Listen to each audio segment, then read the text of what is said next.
Halo semua, balik lagi di channel Teraokun. Sebelum pembahasannya dimulai, silahkan klik tombol subscribe dan aktifkan lonceng notifikasinya supaya kalian gak ketinggalan info dan teori terbaru seputar One Piece.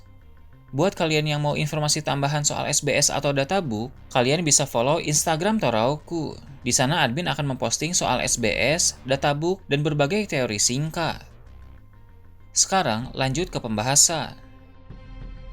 Melanjutkan cerita dalam chapter yang lalu, channel Teraokun kali ini akan membahas kelanjutan dari chapter sebelumnya. Cerita dimulai dengan memperlihatkan Chopper Gaban bersama dengan sebagian kru bajak laut Topi Jerami sedang bertarung melawan Gunko. Tadinya, Sommers juga ada di sana, namun dia pergi ke tempat lain untuk membuat lingkaran sihir dan memanggil bantuan dari Mary Joyce. Sebab dari tadi, ketika Gunko ingin menciptakan lingkaran sihir, selalu digagalkan oleh Gaban. Para kru bajak laut Topi Jerami seperti Jinbei dan kawan-kawan pun ingin mengejar Sommers. Namun, Sommers menciptakan monster-monster dari tanaman berduri miliknya, sehingga hal itu menghalangi jalan Jinbei dan yang lain. Dari admin Teraokun lihat, dalam pertarungan di sana, Gunko cukup terdesak karena Gaban tahu kelemahan dari kemampuan regenerasi.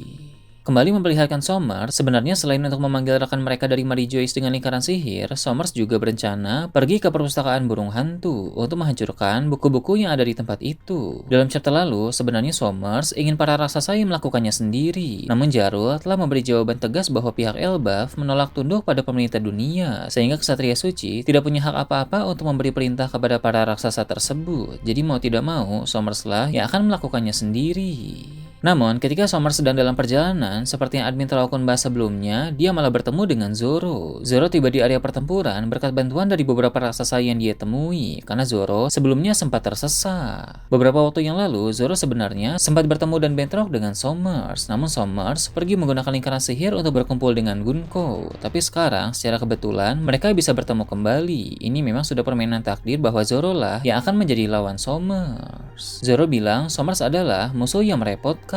Tadi mereka sudah bertarung 1 lawan 1, namun Sommers malah pergi menggunakan portal aneh, sehingga Zoro harus pergi mengejarnya. Zoro paham dia sangat kesulitan dalam menentukan arah, sehingga mengejar musuh yang kabur itu adalah hal yang merepotkan. Sommers sempat tersinggung dengan perkataan Zoro yang menyebutnya kabur. Dia berkata ada misi lain yang lebih penting daripada bertarung melawan bocah sepertimu. Di momen ini, pertarungan antara mereka pun dimulai kembali. Karena pada pertempuran mereka sebelumnya teknik Ashura Zoro tidak cukup untuk mengalahkan Sommers, maka sekarang dia akan mencoba menggunakan teknik baru. Zoro bisa memahami bahwa sang Ksatria Suci itu memiliki kekuatan yang luar biasa, maka Zoro akan mencoba teknik baru yang dia rasa lebih kuat dari Ashura dan King of Hell. Teknik itu memadukan Hoshoku Haki dan Bushoshoku Haki. Namun bedanya adalah teknik Ashura dan King of Hell lebih dominan pada Bushoshoku Haki dengan tambahan Hoshoku Haki. Nah, sedangkan teknik baru ini yang paling dominan adalah Hoshoku Haki, sehingga dampak tebasannya jauh lebih destruktif. Sommers pun menciptakan banyak tanaman berduri untuk menahan serangan dari Zoro itu, tapi semua tanaman itu seketika langsung hancur dan serangan tersebut pun mengenai tubuh Sommers. Tentu kita semua tahu bahwa Sommers bisa pulih kembali berkat kekuatan regenerasi. Namun dari admin Teraokun lihat, regenerasi Sommers ini agak sedikit melambat dari biasanya, sehingga Sommers cukup kaget dengan hal itu. Sommers pun bilang, walau dia malas memuji manusia, tapi perlu diakui bahwa tebasan Zoro tadi memang sangat hebat, sampai-sampai regenerasinya menjadi melambat seperti ini. Meski begitu, Sommers tetap menyombongkan kekuatan regenerasinya. Meski pemulihannya menjadi lambat, tapi pada akhirnya dia akan tetap pulih. Selama Zoro tidak bisa menonaktifkan regenerasinya, maka Sommers tidak akan kalah. Zoro pun bilang, rupanya teknik serangan barunya itu hanya bisa memperlambat regenerasinya saja, tidak sampai menonaktifkannya secara total. Namun bukannya kecewa, Zoro malah menyeringai dengan menyeramkan. Dia memancarkan aura buas menakutkan yang lebih kuat dari sebelumnya, dan dia bilang dirinya malah merasa tertantang untuk melawan orang yang bisa regenerasi. Sebab itu artinya Zoro bisa terus-menerus menebas Sommers sampai dia puas. Zoro juga berkata, mari kita lihat berapa lama tubuh Sommers bisa pulih terus-menerus dari serangan-serangan berikutnya. Dari perkataan Zoro itu, admin Teraokun menyimpulkan bahwa Zoro malah menganggap musuh yang tidak bisa mati itu sebagai samsak latihan yang bisa terus dia tebas. Pola pikirnya ini benar-benar seorang petarung.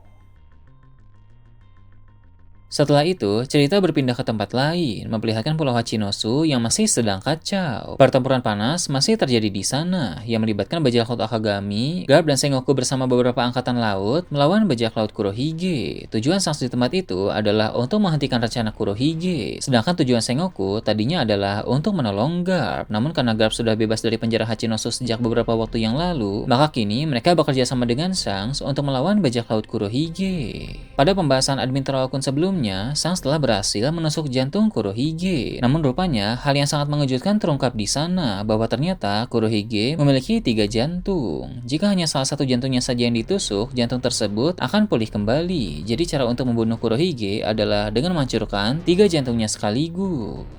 Kini, pertarungan mereka pun kembali berlangsung sengit. Duel antara Sans melawan Kurohige terlihat semakin intens. Keduanya saling serang dengan berbagai teknik kuat masing-masing, sehingga menimbulkan dampak besar di area pertempuran mereka. Ada momen di mana Sans menyerang dengan Kamushari, lalu Kurohige memakai tinju dengan kekuatan Gura-Gura no Mi. Serangan mereka pun beradu sehingga area pertempuran menjadi semakin hancur. Garp yang melihat itu dari kejauhan tentu langsung teringat dengan Roger dan Shirohige, karena Kamushari adalah jurus andalan Roger, sedangkan Gura-Gura no Mi dulunya adalah buah iblis milik Shirohige. Soal teknik Kamushari yang dipakai oleh Sans memang bukan masalah besar, karena Garp yakin Roger memang sengaja mewariskan teknik itu kepada Sans. Bahkan Roger sendiri pasti sangat senang jika tahu bahwa si rambut merah itu berhasil menguasai jurusnya dengan sangat sempurna. Tapi soal Gura-Gura no Mi yang dipakai oleh Kurohige adalah masalah besar. Menurut Garp, Shirohige pasti tidak sudi jika tahu orang macam Kurohige menjadi pewaris kekuatannya. Walau Shirohige saat ini sudah mati dan juga tidak tahu soal hal ini, tapi Garp masih terus memikirkannya. Dari admin Terawakun lihat melalui ekspresi Garp ini, dia sangat menyesal tidak menghentikan Kurohige yang dulu mengambil kekuatan buah iblis Shirohige di perang Marineford. Roger dan Shirohige memang adalah musuh Garp, tapi sebenarnya Garp juga menaruh respect kepada mereka berdua. Jadi Garp masih sangat menyesal karena membiarkan Kurohige mengambil kekuatan Gura-Gura no Mi milik Shirohige dalam perang Marineford 2 tahun yang lalu. Tak lama kemudian, Sengoku berjalan mendekati Garp. Di sana dia marah-marah karena Garp bertindak seenaknya beberapa waktu yang lalu saat menolong Koby. Itulah alasan mengapa Garp bisa tertangkap oleh bajak laut Kurohige. Garp hanya tertawa dan bilang, yang penting Koby berhasil selamat, serta Garp juga sekarang sudah berhasil bebas. Sementara mereka berbincang, ada sekelompok musuh dari bajak laut Kurohige yang mencari celah untuk menyerang mereka. Namun Garp dan Sengoku tentu tahu itu, sehingga Garp melancarkan Galaxy Impact dan Sengoku memakai serangan gelombang kejut dari kekuatan Mythical Zoan Buddha miliknya. Serangan dari Garp dan Sengoku itu sukses menghempaskan banyak musuh sekaligus. Meski tubuh Garp saat ini masih belum pulih, tapi pukulannya masih sangat kuat dan menghasilkan dampak yang luar biasa.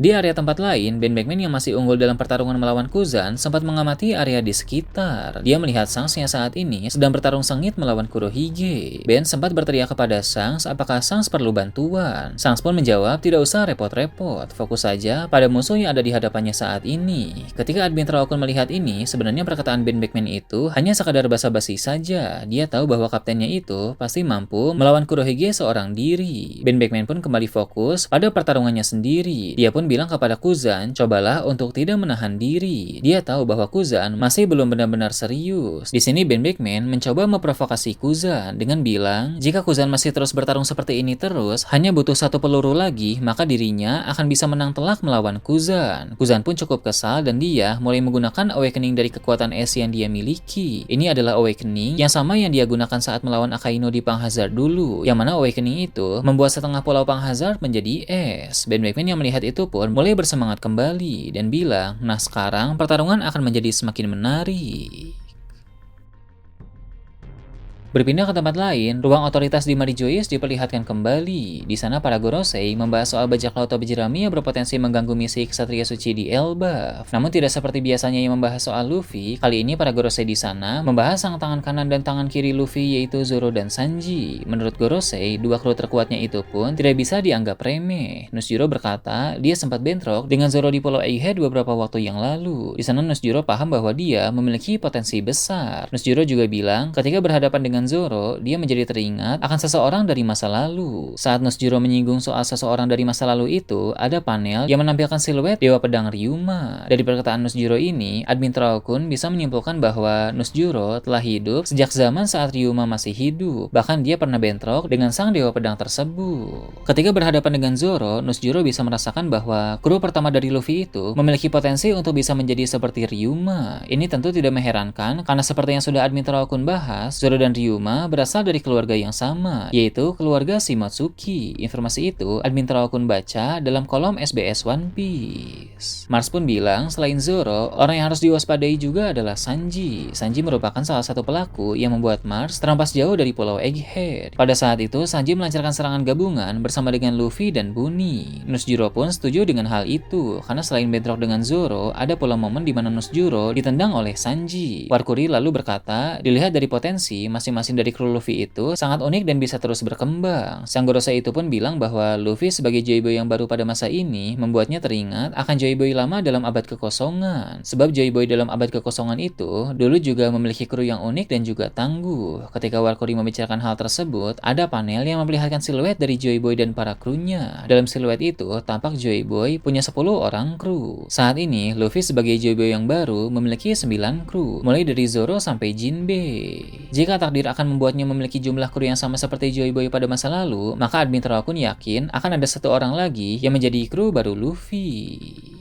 Beralih ke tempat lain lagi, Pulau Zou yang berada di punggung gajah raksasa yaitu Zunisha mulai diperlihatkan. Di sana Carrot dan Wanda mendapat laporan bahwa ada orang-orang asing yang sedang memasuki pulau itu. Carrot pun meminta para anggota suku Ming untuk waspada dan siap bertempur. Karena walau mereka belum tahu siapa yang akan datang, tapi mereka harus bersiap untuk segala kemungkinan. Memang masih belum diperlihatkan siapa sebenarnya yang sedang memasuki Pulau Zou itu. Tapi menurut admin Traokun, dia berasal dari pihak Cross Guild. Karena dari siluetnya, mereka seperti orang-orang dari organisasi dunia bawah. Kelompok Cross Guild memang bekerja sama dengan para kaisar dunia bawah. Bahkan mereka lah yang memberi dana kepada Cross Guild sampai bisa memberi bounty untuk para angkatan laut. Crocodile sudah tahu dari informan bahwa salah satu Road Poneglyph berada di Pulau Zou. Jadi dia mengutus orang-orang dari dunia bawah itu untuk pergi ke sana dan menyalin Road Poneglyph tersebut. Jika pihak Cross Guild itu datang hanya untuk menyalin saja, maka tidak ada masalah. Namun jika orang-orang dari Cross Guild itu datang sambil menyerang para penduduk Pulau Zou, maka ini akan menjadi awal mula perselisihan antara bajak laut Tobi Jerami dengan organisasi Cross Guild. Suku Ming adalah teman-teman Luffy dan bisa dianggap sebagai sekutu Luffy. Sehingga bila nanti Luffy tahu bahwa Cross Guild menyerang mereka, Luffy pasti akan marah besar. Nah itu tadi berbagai hal menarik pada chapter 1148. Gimana menurut kalian? Silahkan tulis di kolom komentar di bawah. Oke, segitu aja untuk pembahasan kali ini. Jangan lupa like, share, dan subscribe untuk video menarik selanjutnya. Gue Toraokun, Shambles.